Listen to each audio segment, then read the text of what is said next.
জুলাই গণঅভ্যুত্থানের ছাত্র সমন্বয়কদের দল জাতীয় নাগরিক পার্টি এনসিপিকে বিএনপি ভোটের জোটে নিতে চাইলেও প্রত্যাশিত সংখ্যক আসন ছাড়তে রাজি নয় দলটি। তাদের প্রত্যাশিত সহায়তা পাওয়া নিয়ে রয়েছে শঙ্কা। ফলে বিএনপির সাথে সমঝোতা আলোচনায় অগ্রগতি নেই। তবে বিএনপি এনসিপিকে জামায়াত থেকে দূরে রাখতে সচেষ্ট। অন্যদিকে ভোটের মাঠে জুলাই অভ্যুত্থানের আবেগকে ধরে রাখতে এনসিপির সঙ্গে জোট সম্ভাবনা না হলেও নির্বাচনী সমঝোতায় জামায়াত আগ্রহী। এনসিপিকে প্রত্যাশিত সংখ্যক আসনে ছাড়সহ নির্বাচনের সার্বিক সহায়তার আশ্বাস দিয়েছে জামায়াত। তবে এনসিপি ডানপন্থী ট্যাগের ভয়ে চূড়ান্ত সিদ্ধান্ত নিতে দ্বিধাগ্রস্ত। বিএনপির স্থায়ী কমিটির সদস্য সালাউদ্দিন আহমেদ বলেছেন, ফ্যাসিবাদ বিরোধী সব দলের সঙ্গে নিয়মিত যোগাযোগ রয়েছে। এনসিপির সঙ্গেও সংস্কার বিষয়ক আলোচনা হয়েছে। ফ্যাসিবাদ বিরোধী অন্যান্য দলের মতো এনসিপির সঙ্গেও নির্বাচনী সমঝোতা হতেও পারে, আবার নাও হতে পারে। এনসিপির একজন যুগ্ম আহ্বায়ক জানান, আহ্বায়ক নাহিদ ইসলাম এ বিষয়টি দেখছেন। যুগপৎ আন্দোলনে এনসিপিকে যুক্ত করতে গত সেপ্টেম্বরে জামায়াতের সেক্রেটারি জেনারেল মিয়া গোলাম পরোয়ার নাহিদ ইসলামের বনশ্রীর বাসায় গিয়েছিলেন। এতে সাড়া না দিয়ে নাহিদ বিএনপি নেতা সালাউদ্দিন আহমেদের সঙ্গে বৈঠক করেন। ৫০-৬০ আসনের ছাড় পেলে এনসিপি বিএনপির সঙ্গে জোটের বিষয় ভাববে বলে জানিয়েছেন। তবে বিএনপি ২৫ থেকে ৩০টির বেশি আসন দিতে পারবে না। এনসিপির সদস্য সচিব আক্তার হোসেন বলেছেন, কোনো দলের সঙ্গে এখনও জোটের সিদ্ধান্ত হয়নি। জামায়াতের নায়েবে আমির ডক্টর সৈয়দ আবদুল্লাহ মোহাম্মদ তাহের বলেন, শুধু এনসিপি নয়, ফ্যাসিবাদ বিরোধী সবার সঙ্গে আন্দোলনের ঐক্য হতে পারে, নির্বাচনী সমঝোতাও হতে পারে। অস্তিত্ব টিকিয়ে রাখতে হলে আগামী সংসদে এনসিপির প্রতিনিধিত্ব জরুরি বলে মনে করছেন দলটির জ্যেষ্ঠ নেতারা।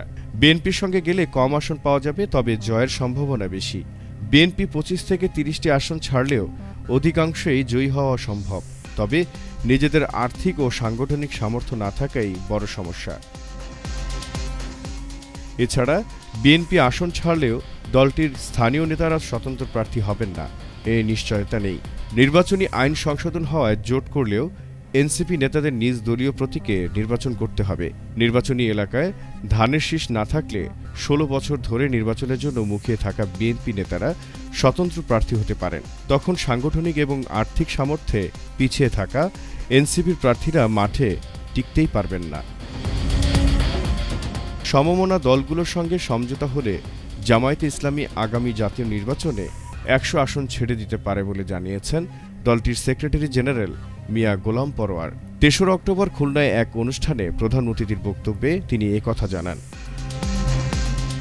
এনসিপি নেতারা বলছেন, জামায়াতের সঙ্গে গেলে প্রত্যাশিত আসন পেতে সমস্যা নেই, কিন্তু ডানপন্থী তকমা পেতে হবে। এনসিপি মধ্যপন্থী রাজনীতি করতে চায়। দলটির নেতাদের একাংশ বাম ঘরানা থেকে আসায় জামায়াতের ঘোর বিরোধী। পদে না থাকলেও উপদেষ্টা মাহফুজ আলমের এনসিপিতে প্রভাব রয়েছে।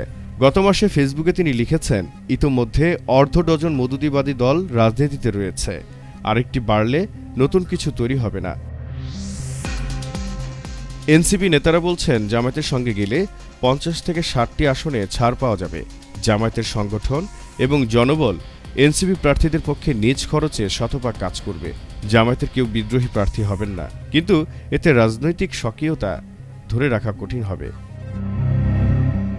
তাই ডানপন্থী তকমা এড়াতে নাহিদ ইসলামকে জামায়াতের সাথে এনসিপির সম্ভাব্য জোটের নেতা করার প্রস্তাব দেওয়া হয়েছিল। এনসিপি বলেছিল, জামায়াতের আমির ডক্টর শফিকুর রহমান নন, গণঅভ্যুত্থানের নেতা হিসেবে নাহিদ জোটের নেতৃত্ব দেবেন। জোট জয়ী হলে নাহিদ প্রধানমন্ত্রী হবে। ২০১৮ সালে বিএনপির নেতৃত্বে বৃহত্তর জোটে জাতীয় ঐক্যফ্রন্টের নেতা ছিলেন গণফোরামের ডক্টর কামাল হোসেন। এতে নিবন্ধনহীন জামায়াত ধানের শীষ নিয়ে নির্বাচন করেছিল। জামায়াত নেতারা এই প্রস্তাবকে অবান্তর বলেছেন। জানা গেছে, ডাকসু নির্বাচনে জিএস সহ কয়েকটি পদ বাংলাদেশ গণতান্ত্রিক ছাত্র সংসদ বাকছাসকে ছেড়ে দেওয়ার প্রস্তাব করেছিল জামায়াত, কিন্তু নাহিদ বাকছাসের ভিপি পদের জন্য অনড় থাকায় ডাকসুতে জোট হয়নি। নির্বাচনে এনসিপি সমর্থিত বাকছাস প্যানেলের ভরাডুবি হওয়ায় সংসদ নির্বাচনে জামায়াত নেতৃত্ব হাতছাড়া করবে না।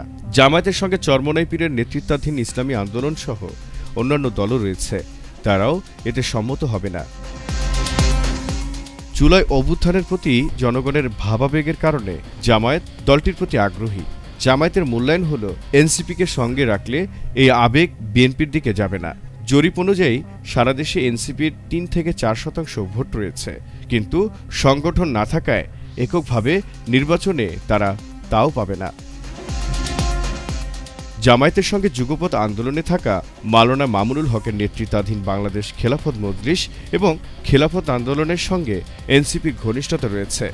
এ দুটি দলকে নিজেদের জোটে চায় এনসিপি। এবি পার্টি, গণ অধিকার সহ কয়েকটি দল নিয়ে এনসিপি আলাদা জোট করার চেষ্টা করছে।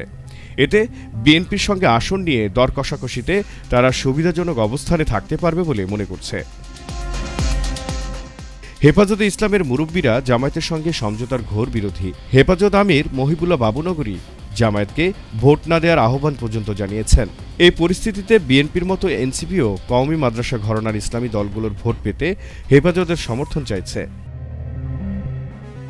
এ অবস্থায় ভোটের আগে রাজনৈতিক মেরুকরণ বা ভোটের জোট শেষ পর্যন্ত কোন দিকে গড়ায় তা দেখতে আরও অপেক্ষা করতে হবে।